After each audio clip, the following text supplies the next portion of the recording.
ఇక్కడ చూడండి, బడి బాగు కోసం 8,952 కోట్ల అప్పు దేబోతున్నారట. స్కూళ్ళు బాగు చేయడం కోసం. ఏ స్కూళ్ళు? మీ గ్రామంలో ఉన్న, మీ మండలంలో ఉన్న స్కూళ్ళు కాలేజీల కోసమా? దేనికోసం దేబోతున్నారు? ఏడీబీ ఏఐఐబీల నుంచి పొందేందుకు కేంద్రం గ్రీన్ సిగ్నల్ ఇచ్చిందట. ప్రధానంగా అభ్యసన సామర్థ్యాలు పెంచే సౌకర్యాల కోసం వినియోగిస్తారట. ప్రభుత్వ పాఠశాలల బలోపేతానికి రాష్ట్ర సర్కార్ విదేశీ బ్యాంకుల నుంచి రుణం పొందబోతున్నది. ఇంటర్నేషనల్ బ్యాంక్స్ నుంచి అప్పులు తీసుకోబోతున్నారు. Asian development bank, Asian infrastructure investment బ్యాంకుల నుంచి మొత్తం 8,952 కోట్ల 55 లక్షల అప్పు పొందేందుకు ఇటీవల కేంద్రం గ్రీన్ సిగ్నల్ ఇచ్చింది. ప్రధానంగా విద్యార్థుల్లో అభ్యసన సామర్థ్యాలు పెంచేందుకు ఈ రుణంతో ప్రపంచ స్థాయి సౌకర్యాలు కల్పించాలన్నది ప్రభుత్వ లక్ష్యం. పేదవారే కాదు, మధ్యతరగతి కుటుంబాలకు చెందిన విద్యార్థులు సైతం ఢిల్లీలో మాదిరిగా ప్రభుత్వ విద్యా సంస్థల్లో చదువుకునేలా పాఠశాలలను ఉన్నతీకరించాలని ముఖ్యమంత్రి రేవంత్ రెడ్డి ఇప్పటికే విద్యాశాఖ అధికారులను ఆదేశించారు. ఈ అప్పు గనక వస్తే నిధుల కొరత తీరి విద్యాసంస్థల బలోపేతానికి అవసరమైన పనులు వేగం పుంజుకుంటాయి. రాష్ట్రంలో ఒక్కో అసెంబ్లీ నియోజకవర్గంలో 2 చొప్పున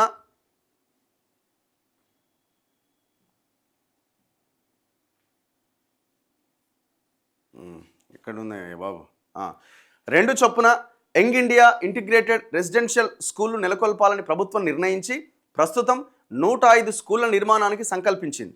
ఒక్కోదాన్ని 20 ఎకరాల్లో 200 కోట్లతో నిర్మిస్తారు. ఈ ప్రకారం మొత్తం 21,000 కోట్లు కావాలి. ఇప్పటికే 78 పాఠశాలల నిర్మాణానికి టెండర్లు పిలిచారు. ఈ క్రమంలో రాష్ట్ర ప్రభుత్వం ఏడీబీ నుంచి 4,049 కోట్ల అప్పు తీసుకోబోతుండగా ఈ మొత్తాన్ని నిర్మాణాలకు కాకుండా పిల్లల్లో అభ్యసన సామర్థ్యాన్ని పెంచేందుకు కావాల్సిన సౌకర్యాలు కల్పించేందుకు వినియోగిస్తుంది. కృత్రిమ మేధ ల్యాబ్లు, స్మార్ట్ తరగతి గదులు నిర్మిస్తారు. ఈ రుణానికి రాష్ట్ర ప్రభుత్వ వాటా మరో 30% కలిపి ఖర్చు పెడతారు.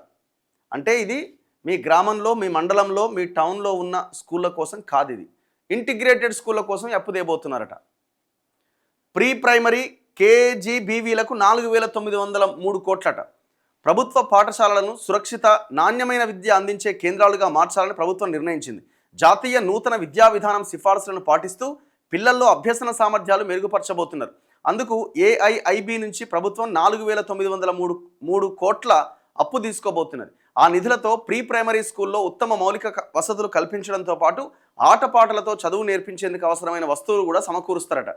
ఇప్పుడు ఇది ఒక 4,000 కోట్లేమో ఆ ఇంటిగ్రేటెడ్ స్కూల్ దానికోసం అట, ఇంకొక 4,000 కోట్లేమో మన ఊర్లో ఉన్నటువంటి స్కూళ్ళ కోసం ఖర్చు పెడతారట. దేనికైతుంది ఇది చెప్పండి?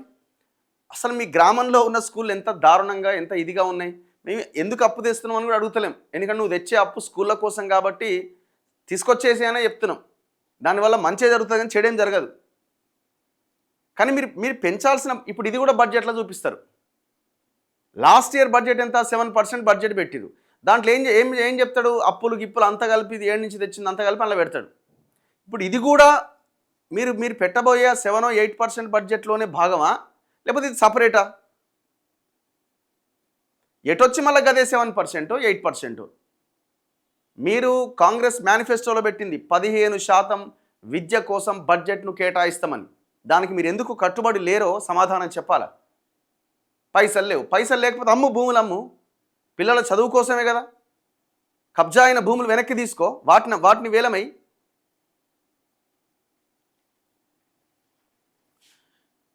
కొత్తగా 1000 ప్రీ ప్రైమరీ స్కూల్లో యూకేజీ తరగతులు ప్రారంభించారట. వచ్చే విద్యా సంవత్సరం సుమారు 5,000 పాఠశాలల్లో అందుబాటులోకి తీసుకురావాలని ప్రాథమికంగా నిర్ణయించారు. రాష్ట్రంలో 495 కేజీబీవీలు ఉన్నాయి. వాటిల్లో 283 విద్యాలయాలను ఇంటర్మీడియట్ వరకు విస్తరించారు. ప్రస్తుత సంవత్సరం ఒకేసారి 120 చోట్ల ఇంటర్ తరగతులు ప్రారంభించారు. ఫలితంగా మౌలిక వసతులు పెంచాల్సిన అవసరం ఏర్పడింది. దానికి తోడు కోర్ అర్బన్ రీజియన్ ఎకానమీ ప్రాంతంలో, అంటే క్యూర్, ఇది అంటున్నగా హైదరాబాద్ 300 డివిజన్ల ప్రాంతంలో కొత్తగా స్కూలు నిర్మించడం లేదా ప్రీ ప్రైమరీ నుంచి ఇంటర్ వరకు విద్యను అందించేలా అభివృద్ధి చేయాలని ఇప్పటికే రాష్ట్ర ప్రభుత్వం నిర్ణయించింది. అందుకోసం ఏఐఐబి నుంచి నిధులు వినియోగించబోతున్నదట. మీరు కొత్తగా స్కూళ్ళు కట్టాల్సిన అవసరం లేదు. ఉన్న స్కూళ్ళు చాలా ఉన్నాయి. మూతబడ్డ స్కూళ్ళు ఓపెన్ చేస్తే అన్నీ సరిపోతాయి. ప్రతి గ్రామంలో దాదాపుగా స్కూల్స్ ఉన్నాయి. ఆ మూసేసిన స్కూళ్ళు తెరిపించండి. దాదాపు 6,000 నుంచి 10,000 స్కూళ్ళు ఇవాళ మూతబడ్డాయి. రిక్రూట్మెంట్ లేదు, టీచర్ పోస్టుల రిక్రూట్మెంట్ లేదు, రేషనలైజేషన్ లేదు. ఉన్న పిల్లలకి సార్లకి రేషియో సరిగ్గా లేదు. పిల్లలు ఎక్కువ ఉంటే సార్లు తక్కువ ఉన్నారు, సార్లు ఎక్కువ ఉంటే పిల్లలు తక్కువ ఉన్నారు. అసలు ఆ ప్రక్రియని ఇంతవరకు చేపట్టట్లేదు. చివరికి పిల్లలు బడికి వస్తలేరని చెప్పి స్కూల్ మూసేసినారు.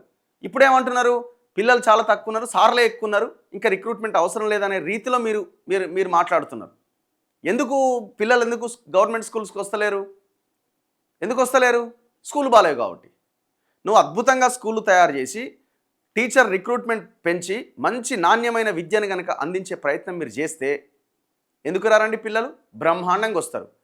ఒక కుటుంబం తన ఇద్దరు పిల్లలకి 1,00,000 నుంచి 2,00,000 రూపాయలు ప్రైవేట్ వాడికి ధారబో అంటే ఖర్చు పెట్టాలి అన్న ఆలోచన ఎందుకు చేస్తుంది? నీ స్కూల్ బాగుంటే, మన స్కూల్ బాగుంటే, గవర్నమెంట్ స్కూల్ బాగుంటే. మీరు ఒక వార్త చూడండి ఇక్కడ, ఇది ఈయన ఇట్లా ఉన్నదా? ఇగో, సర్కారు బడుల్లో తగ్గుతున్న పిల్లలు. ఏంది ఇది? 2 ఏళ్ళు అయింది కదా మీరు పవర్లోకి వచ్చి, 2-2.5 సంవత్సరాలు అయింది కదా. ఎందుకు ఈ సిచ్యువేషన్ ఉన్నది? 10 సంవత్సరాల్లో 8.4 లక్షల మంది విద్యార్థులు తగ్గిరట. లాస్ట్ 10 ఇయర్స్లో గవర్నమెంట్ స్కూళ్ళకి వెళ్ళాల్సిన పిల్లల సంఖ్య దాదాపు 10 లక్షల మంది తగ్గిపోయారట. ఇది రైజింగ్ తెలంగాణ ఎట్లా అవుతుంది? ఇది మేము ఆయన మరి ఆ పాత తెలంగాణ వచ్చినాక కేసీఆర్ది అయిపోయింది, ఇంకేముంది? కేసీఆర్ చేసిన పాపము దాన్ని మీరు మార్పు చేయాలి కదా. మీరు మార్పు అనే అధికారంలోకి వచ్చినారు కదా. 2014లో 24,85,000 మంది పిల్లలుంటే ప్రస్తుతం 16,51,000 మంది ఉన్నారట. అంటే దాదాపు 9 లక్షల మంది తగ్గిపోయారు. గవర్నమెంట్ లోకల్ బాడీ స్కూళ్ళలో ఏటా పడిపోతున్న అడ్మిషన్లు, కరోనా టైంలో వచ్చిన 3.5 లక్షల మంది కూడా వాపస్. యూడైస్ లెక్కల్లో వెల్లడి, అడ్మిషన్ల పెంపుపై దృష్టి పెట్టని విద్యాశాఖ ఆఫీసర్లు. ఈయన అంటుండే మళ్ళీ ఆడ అప్పు తెస్తా, ఈడ అప్పు తెస్తా, ఇంటిగ్రేటెడ్ స్కూళ్ళు కడతా. ఇది పెద్ద బోగస్ ఇదంతా. అసలు ఇంటిగ్రేటెడ్ స్కూళ్ళు, గురుకులాలన్న కాన్సెప్టే అది పెద్ద దండగ వ్యవహారం. అదొక పార్ట్ మాత్రమే. 90% పైన పిల్లలు మీరు డే స్కాలర్స్గా ఇంట్లోంచి వెళ్ళి ఆ గ్రామంలోనో టౌన్లోనో మేజర్ గ్రామ పంచాయతీ ఉంటే అక్కడ వెళ్ళి చదువుకొని వస్తుంటారు. వాళ్ళకి ప్రయాణ బస్ సౌకర్యం కల్పించు. ఇప్పుడు ఆయన ఆకునూరి మురళి గారు చాలా అద్భుతమైన రిపోర్ట్ ఇచ్చినారు కదండి, మీ టేబుల్ ముందు ఉంది కదా, ఎందుకు ఇంప్లిమెంట్ చేస్తలేరు? మురళి గారు మీరు అది ఇంప్లిమెంట్ ఆయన చేయకపోతే వచ్చేయండి బయటికి. ఎందుకు అక్కడ? ఈసారి బడ్జెట్లో కనుక 15 నుంచి 20% బడ్జెట్ ఆయన కేటాయించకపోతే మీరు బయటికి రావడమే. ఇప్పటికే జనం తిడుతున్నారు. ఇప్పటికే ఎందుకు ఇంక అక్కడ ఏముందని ఉంటున్నారని అంటున్నారు.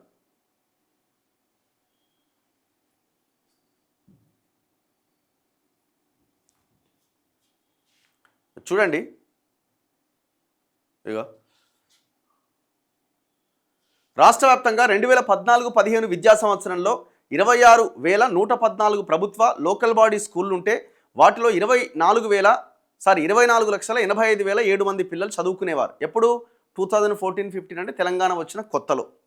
కానీ 2025-26 విద్యా సంవత్సరం నాటికి ఈ సంఖ్య 16,51,000కు పడిపోయింది. గడిచిన 10 ఏళ్లలో ఏకంగా 8,34,000 మంది పిల్లలు ప్రభుత్వ బడులకు దూరం అయ్యారు. తెలంగాణ వచ్చిన తర్వాత మన పరిస్థితి ఇది. ఎక్కడ పోయినాం మనం? తెలంగాణ వచ్చిన తర్వాత సిచ్యువేషన్ ఇది. అంటే పొయ్యిలోంచి ఏమంటారు కదా దాన్ని, పెనముల మీద నుంచి పొయ్యిలో పడ్డట్టు ఉన్నది. సగటున ఏటా 1,00,000 మందికి పైగా పిల్లలు సర్కారు బడిని వదిలి వెళ్తున్నారు. ఎవ్రీ ఇయర్ 1,00,000 మంది మళ్ళీ మా గవర్నమెంట్ స్కూల్కి వస్తలేరట. అయినా అధికారుల్లో మాత్రం చలనం రావట్లేదు. ఏం చేస్తారు అధికారులు? ఆడ బడ్జెట్ లేనిది, స్కూల్ చక్కగా లేనిది అధికారులు ఏం చేస్తారు? మరోపక్క సర్కారు బడులపై నమ్మకం లేకపోవడం, ఇంగ్లీష్ మీడియంపై మోజుతోనే ఈ సమస్య ఏర్పడిందని విద్యావేత్తలు చెబుతున్నారు. కాంగ్రెస్ ప్రభుత్వం వచ్చాక దశల వారీగా స్కూళ్లలో ఇంగ్లీష్ మీడియం ప్రవేశపెడుతున్నప్పటికీ సబ్జెక్టు బోధించే టీచర్లను సరిపడా నియమించకపోవడం సమస్యగా మారింది. ఇక సర్కారు బడుల్లో 1వ తరగతి నుంచి ఇంగ్లీష్ మీడియం ఉండడం, ఎల్కేజీ నుంచే పిల్లలను ప్రైవేట్ స్కూళ్ళకు పంపిస్తుండడం, అక్కడి నుంచి పిల్లలను ఇక్కడికి తరలించడం సమస్యగా మారిందని టీచర్లు చెబుతున్నారు. కరోనా టైంలో అడ్మిషన్లు పెరిగినాయి. ఎందుకంటే తల్లిదండ్రులు ఆర్థికంగా కుదేలైపోయారు. ఏం చేశారు? ఇక డబ్బులు ఆ ప్రైవేట్ స్కూళ్ళకి ఆ రక్తం ధారపోయడం కుదరక ఇబ్బంది అయి గవర్నమెంట్ స్కూళ్ళకి పంపించారు. దీన్ని ప్రభుత్వం అదునుగా చేసుకొని అరే గవర్నమెంట్ స్కూళ్ళు స్ట్రెంథెన్ చేయాలి ఇప్పుడన్నా ఆలోచించాలి కదా, చేయలే. మళ్ళీ ఏమైంది? మళ్ళీ కొంత వాళ్ళు ఫైనాన్షియల్గా కష్టపడి సప్పో చేసి మళ్ళీ పిల్లల్ని ఆనించి తెచ్చి మళ్ళీ ప్రైవేట్ స్కూళ్ళకి పంపిస్తున్నారు.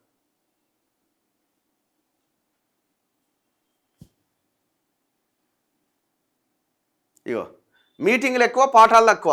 సర్కారు బడుల్లో టీచర్ల సంఖ్య భారీగానే ఉన్నా నీ బొంద భారీగా ఉన్నది. ఏడ భారీగా ఉన్నది టీచర్ల సంఖ్య? ఎక్కడ భారీగా ఉన్నది? స్కూల్ మూసేసిన తర్వాత భారీగానే కనిపిస్తుంది. నువ్వు అన్ని స్కూల్ రీఓపెన్ చేయి, టీచర్లు సరిపోతున్నామో చూద్దాం. వారికి బోధనా పనుల కంటే బోధనేతర పనులు ఎక్కువగా ఉన్నాయని సంఘాలు ఆరోపిస్తున్నారట. టీచర్లను రోజుల తరబడి శిక్షణా తరగతులు, వివిధ మీటింగ్ల పేరిట ఎంగేజ్ చేస్తున్నారు. దీనికి తోడు ఎన్నికలు, ఇతర విధులు సరే. మరోవైపు విద్యాశాఖలో డిప్యూటేషన్ల దందా తీవ్రంగా ఉన్నది. లక్షలు పెట్టి పైరవీలు చేసుకొని మరి పట్టణాలు, మండల కేంద్రాలకు డిప్యూటేషన్పై వస్తున్న టీచర్ల సంఖ్య పెరుగుతున్నది. దీంతో పిల్లలు ఉన్న దగ్గర టీచర్లు ఉన్న దగ్గర పిల్లలు ఉండట్లేదు. వారిని రేషనలైజేషన్ ప్రక్రియపై ఉన్నతాధికారులు దృష్టి పెట్టట్లేదు. కాంగ్రెస్ ప్రభుత్వం అధికారంలోకి వచ్చాక విద్యారంగాన్ని బలోపేతం చేసేందుకు ముఖ్యమంత్రి రేవంత్ రెడ్డి అనేక సంస్కరణలను తీసుకొస్తున్నా వాటిని అమలు చేయడంలో అధికారులు పూర్తి నిర్లక్ష్యంగా వ్యవహరిస్తున్నారట. రేవంత్ రెడ్డి బాగానే చేస్తుంది కానీ అధికారులు నిర్లక్ష్యంగా ఉన్నారట. అంటే అధికారులని తన హోల్డ్లో పెట్టుకొని అడ్మినిస్ట్రేషన్ నిర్వహించడంలో ముఖ్యమంత్రి ఫెయిల్ అవుతున్నాడు. అంతే కదా? ముఖ్యమంత్రి చెప్తే అధికారులేనరా? మీరు చెప్పింది కూడా వాస్తవమే. కొంతమంది టీచర్లు, రియల్ ఎస్టేట్ వ్యాపారాలు, దీంట్లో అట్లాంటి వాళ్ళని తీసేయండి, నిర్దాక్షిణ్యంగా తీసేయండి. బడికి రాని కొంతమంది సార్లు అక్కడ అవుట్ సోర్సింగ్ ఎంప్లాయీస్ని పెట్టి నడిపిస్తున్న వాళ్ళు ఉన్నారు, జీతాలు తీసుకుంటున్న వాళ్ళు ఉన్నారు. తీసి అవతల పడేయండి.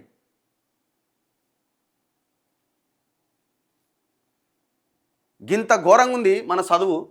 ఈ తెలంగాణ రైజింగ్ అట, అప్పు లేదు, ఏం లేదు. ఆ అప్పులో కూడా ఇప్పుడు మన ఊరు మనబడని ఓ స్కీమ్ స్టార్ట్ చేసిన కేసు ఏమైంది? మొత్తం మింగిపడేసినారు. చివరికి ఆ కాంట్రాక్టర్లకు ఇంతవరకు బిల్లులు కూడా లేవు. వాళ్ళ కమిషన్లు ఇవ్వనీకే సగం పైసలు బాయ్. ఇంకా పని ఏమవుతుంది ఆడ?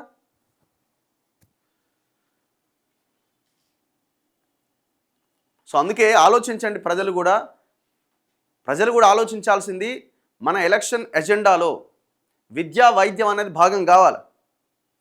మీరు అడగాల, మా ఊర్లో బడి ఎందుకు లేదు, మా ఊర్లో స్కూల్ ఎందుకు లేదని. అరే, హాస్పిటల్ బిల్డింగ్ ఉన్న దగ్గర డాక్టర్ లేడు, హాస్పిటల్ బిల్డింగ్ ఉన్న దగ్గర డాక్టర్ లేడు, డాక్టర్ ఉంటే మందులు లేవు. బడి ఉన్నది, బడి ఉంటే బడికి మూతబడి ఉన్నది. ఒకవేళ ఓపెన్ చేసి ఉంటే 10 మంది పిల్లలు ఉంటే 2 సార్లు ఉన్నారు. ఆ స్కూల్కి ఎవరు పోవాలా? బోర్డు ఉంటే చాక్ పీస్ ఉండదు, చాక్ పీస్ ఉంటే బోర్డు ఉండదు, బెంచీలు ఉండవు, పుస్తకాలు రావు. సో అందుకే మనం ఎలక్షన్ ఎజెండాలో ఈ విద్యా వైద్యం అన్నది మార్చినప్పుడు మాత్రమే ఏమన్నా మనం 10,000 ఇవ్వబోతివి, 4,000 ఇవ్వబోతివి, 5,000 ఇవ్వబోతు, ఈసారి ఎంత ఇస్తాడో మనం లెక్కలేసుకుంటుంటివి. మనకి పైసలు ఉన్నాయా? మన దగ్గర పైసలు ఉంటేనే మనం పోటీ చేయాలి. వాడు పైసలు లేకపోతే గెలుస్తారా? వాడు గెలవాడు. మనం ముందే డిసైడ్ అయిపోతుంది. నా ఊరికి ఏం కావాలా? స్కూల్ ఉందా? హాస్పిటల్ ఉందా? మన పిల్లల భవిష్యత్తు ఏంది? ఇది మనం ఆలోచించాలి కదా ప్రజలుగా. ఈ ఆలోచన లేనప్పుడు వాడు కూడా ఏముంది, ఎలక్షన్లలో పైసలు పంచి. ఇప్పుడు రేవంత్ రెడ్డి కూడా అదే ఆలోచన, కేసీఆర్ గతంలో అదే ఆలోచన. ఎలక్షన్లో పైసలు పంచితే జనాలే ఓట్లేస్తారు, పిచ్చోళ్ళు అని వాళ్ళు అనుకుంటున్నారు. మనం అది కాదు అని మనం నిరూపించాలి కదా. విద్యా వైద్యాన్ని ఎజెండా కింద మార్చాలి. ఈ ఫ్రీ స్కీమ్స్ ఇవి కాదు మనం ఎజెండా కింద మార్చేది. నేను రుణమాఫీ చేస్తా, నేను రైతు బంధు 5,000 10,000 చేస్తా, లేకపోతే ఇంకోటి చేస్తా, పెన్షన్ 4,000 8,000 చేస్తా. ఈ స్కీమ్స్ వల్ల మనకు ఉపయోగం లేదు. మీరు ఒక్కసారి ఈ హెల్త్ అండ్ ఎడ్యుకేషన్ ఫ్రీగా మనకు వస్తే, ప్రభుత్వమే అందిస్తే, ఒక కుటుంబానికి దగ్గర ఎవ్రీ ఇయర్ 1,00,000 నుంచి 2 లక్షల పైన మిగులుతాయి. ఇక నీకేం కావాలనే?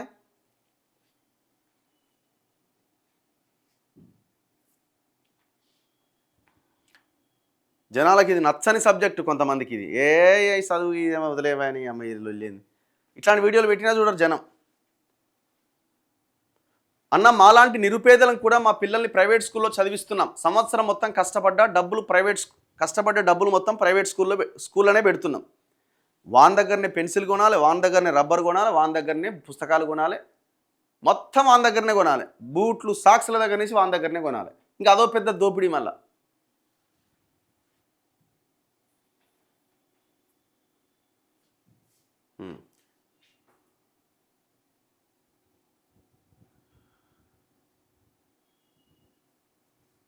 పైసలు తీసుకొని ఓటు వేసినంత కాలం ఇదే గతి. వాస్తవమే, డౌటే లేదు. విద్యా వైద్యం జాతీయం చేయాలి ఈ దేశంలో. విద్యాశాఖ మంత్రి లేని రాష్ట్రం తెలంగాణ. ఇది మన దరిద్రం 100%. ఇది మొత్తం ఆయన కిందనే పెట్టుకున్నాడు. మున్సిపల్ ఆయన కింద పెట్టుకొని కూర్చున్నాడు, విద్యాశాఖ ఆయన కింద పెట్టుకొని కూర్చున్నాడు, హోంశాఖ ఆయన కింద. 3 కీలకమైన శాఖలే. లా అండ్ ఆర్డర్ ఒకటి, ఎడ్యుకేషన్ ఒకటి, మొత్తం ఈ మున్సిపాలిటీస్ అన్నింటిలో డెవలప్మెంట్కి సంబంధించిన శాఖ ఒకటి. మళ్ళీ ముఖ్యమంత్రి, ఆ ముఖ్యమంత్రి ఆ టీంని మొత్తం కోఆర్డినేట్ చేసుకోవడమే కష్టంగా ఉన్నది. ఎవడో వన్ మాట ఇంటలేడు. పొంగులేటి చెప్తే తుమ్మలు ఇంటలేడు, తుమ్మలకి చెప్తే పొంగులేటి ఇంటలేడు, వీళ్ళిద్దరు చెప్తే ఇంకొక ఆయన ఇంటలేడు. ఏ మంత్రిది దుకాణం ఆ మంత్రిది.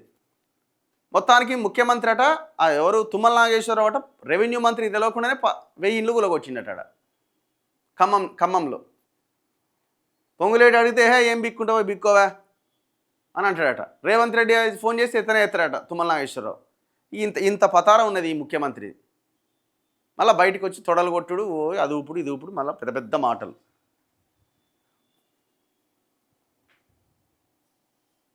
చేనేత కార్మికుల థ్రిఫ్ట్ ఫండ్ డబ్బులు పడక 10 నెలలు అయిందట. మాట్లాడండి. ఇప్పుడు ఇది ఎట్లుంటుందంటే ఈ స్కీమ్ డబ్బులు ఆ చేనేత కార్మికులు కడతా ఉండాలి, ప్రభుత్వం యాడ్ చేస్తూ ఉండాలి. ఇప్పుడు అల్టిమేట్గా లాస్ట్కి ఎప్పుడైతే వీళ్ళు ఏం చేస్తున్నారంటే ఎప్పుడైతే డబ్బులు ఇచ్చేయాలనో కార్మికులకి ఆ సమయంలో ఒకేసారిగా డిపాజిట్ చేస్తుంది. లాస్ట్ టైం కూడా అంతే జరిగింది. ఎక్కడ పోలే మన పైసలు ఎట్టిపోతాయి. KG to PG free education అన్నోడు ఎక్కడ పోయిండు, వాడు ఎక్కడ పోయిండు, ఈడెక్కడ పోయిండు, అంతా ఒకటే దగ్గర కూర్చున్నారు. అన్న కాంగ్రెస్ ప్రభుత్వంలో ఉద్యోగ నోటిఫికేషన్లు ఇస్తాడా అంటే మనం ఉద్యమాలు పోరాటాలు చేస్తే రేవంత్ రెడ్డి సీటు ఊడిపోతుంది, నా షేర్ జర లూజ్ అయిందిరా నాయన, ఇది అటు ఇటు అయితట్టుంది, కింద పడతట్టున్నా అని అనుకున్నప్పుడు ఇస్తాడు. అట్లా చేయాలి కదా మనం.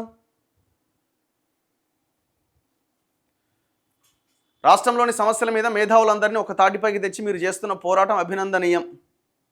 Thank you. నేను హెల్త్ ఇన్సూరెన్స్ ఇయర్లీ 65,000 కడుతున్నా. మమ్మీకి యునైటెడ్ ఇన్సూరెన్స్ ఈ గవర్నమెంట్ ఫ్రీగా ఇస్తే నాకు ఆ మనీ సేవ్ అవుతుంది కదా. అంతే కదా మరి. ప్రతి ఒక్కరు దాదాపుగా ఇప్పుడు 10 lakhs ఇన్సూరెన్స్ కావాలంటే అట్లీస్ట్ మనం 25,000 ఎవ్రీ ఇయర్ కట్టాల్సిన పరిస్థితి. అది కూడా మనకు హాస్పిటల్కి వెళ్తే వస్తుందా అంటే దానికి రకరకాల కొర్రీలు పెట్టి మన స్టార్ హెల్త్కి సంబంధించిన స్కామ్ బయటపడతలేదు. ఖైరతాబాద్ ఉప ఎన్నిక ఉంటుందా? స్పీకర్ చేతులు ఉన్నది, ఆయన వేట్ వేస్తే ఉంటుంది, లేకపోతే ఉండదు. మరి ఎట్లా పార్టీ మారింది కదంటే సిస్టమ్ అట్లుంది, వ్యవస్థ చట్టాలు అట్లున్నాయి, లూప్ హోల్స్ అట్లున్నాయి, దాన్ని వాడుకుంటున్నారు అద్భుతంగా.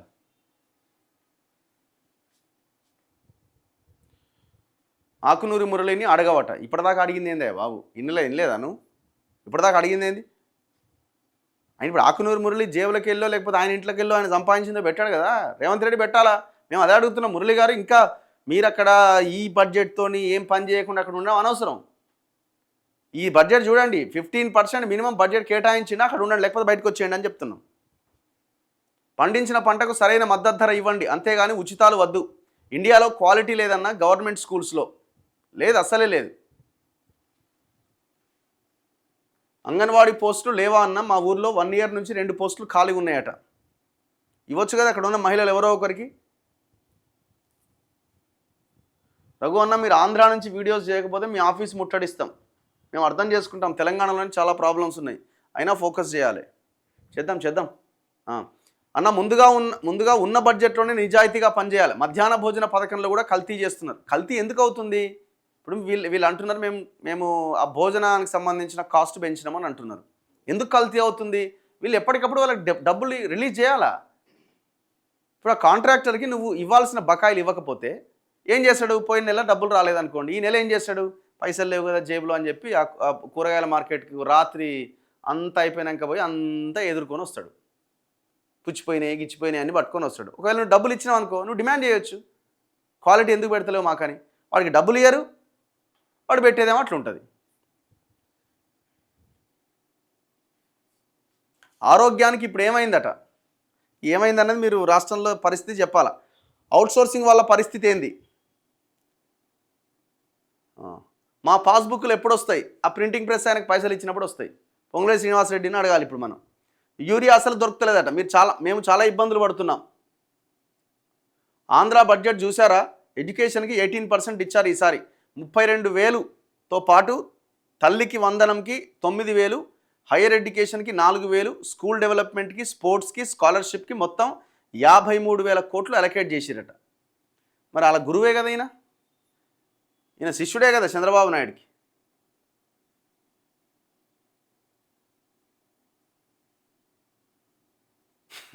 రఘు గారు గురుకులాల్లో విద్యార్థుల తల్లిదండ్రులు వచ్చి ఏందట మా పిల్లలకి చదువు చెప్తున్నారా అని ఎవరు అడుగుతలేరట. మటన్ పెడుతున్నారా గుడ్డు పెడుతున్నారని మాత్రమే అడుగుతున్నారట. రెండు అడగాల్సిందే, తప్పేముంది. ఇప్పుడు ఆ మనం తింటేనే కదండి మనం పని చేయాలన్నా, మెదడు పని చేయాలన్నా ఏదైనా మటను పెట్టాలి, గుడ్డు పెట్టాలి, చదువు చెప్పాలి, అన్నీ అడగాల్సిందే. జనాలు మారాల్సిందే. బాన్సువాడ ఇష్యూ గురించి మనం ఆల్రెడీ లాస్ట్ 2-3 డేస్ నుంచి మాట్లాడుతూనే ఉన్నాము. ఆ దాడిని ఖండిస్తున్నాము. ఎవరి మీద దాడి చేసినా తప్పే. రేవంత్ రెడ్డి కూడా కేసీఆర్ లాగే చేశాడు కదా, అదే కదా చెప్తున్నది. ఇద్దరు ఒకటే అని చెప్తున్నాం మనం. గవర్నమెంట్ హాస్పిటల్లో మందులు లేవు, ఉండయి. మందులు ఎందుకు ఉంటాయి? మరి అడిగినామా మనం గవర్నమెంట్ హాస్పిటల్లో మందులు ఎందుకు లేవని? పెన్షన్ ఎందుకు పెరుగుతలేదని అడుగుతున్నాం. రైతు బంధు ఇంకా వస్తలేదని అడుగుతున్నాం. రుణమాఫీ కాలేదని అడుగుతున్నాం. ఇంకోటి అడుగుతున్నాం. దీని గురించి ఎందుకు అడుగుతలేం? అవి అడగాల్సిందే, కానీ ఇవి కూడా అడగాలి కదా. విద్య కోసం అప్పు అవసరం లేదట. ఖాళీ పోస్టుల జీతాలు 10,000 కోట్లు, రిటైర్మెంట్ బకాయిలు 12,000 కోట్లు ఎటుపోతున్నాయి. హోంగార్డ్ జీతాల బిల్లు ఆగిపోయిందట, దయచేసి మాట్లాడండి. దారుణం కదా పాపం. మాకు రుణమాఫీ కాలే, 85,000 అట. చాలామందిది కాలే. 2 లక్షల లోపు ఉన్న వాళ్ళ రుణమాఫీ కూడా కాలే. రకరకాల కొర్రీలు పెట్టి పేరు ఆడ తప్పుంది, ఈడ తప్పుంది, బ్యాంకుల పేరు చక్కలేదు, అలా చక్కలేదు, దాన్ని మార్చినా కూడా ఇస్తలేదు ఇంతవరకు. మళ్ళా 90% అంతా అయిపోయింది అని ఇక 2 లక్షల పైన అయితే అసలు వాళ్ళది మర్చిపోయారు. పవర్ లూమ్స్ పథకం కొనసాగించట్లేదట, మాట్లాడాలి. పృథ్వీ అన్న పార్టీ ఎందుకు అనౌన్స్ చేయట్లేదు? ఇక ఆయన్నే అడగాలి. నెక్స్ట్, కాంగ్రెస్ గవర్నమెంట్ దేవుజీని రాజ్యసభకు పంపాలన్నట. ఏం అవసరం లేదు, వాళ్ళకెందుకు పదవులు? ప్రజల్లో ఉండి కొట్లాడాలి ఇష్యూస్ మీద. ఇప్పుడు రాజ్యసభకు పంపితే ఏమవుతుంది? కాంగ్రెస్ నుంచి పంపితే కాంగ్రెస్కి అనుకూలంగా మాట్లాడాలా?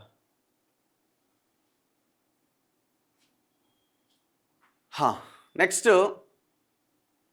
బీఆర్ఎస్, బీజేపీ, కాంగ్రెస్ ఈ 3 పార్టీలకు ప్రత్యామ్నాయం కావాలి. లాస్ట్ 1.5 ఇయర్లో మనం వర్క్ చేయాల్సింది దాని మీదనే చేయాలి. లాస్ట్ 2 ఇయర్స్లో ఈ వీడిపోతే వాడిపోతే వీడు అనుకుంటే మళ్ళీ రాష్ట్రం మళ్ళీ కుక్కలు చింపిన విస్తరే.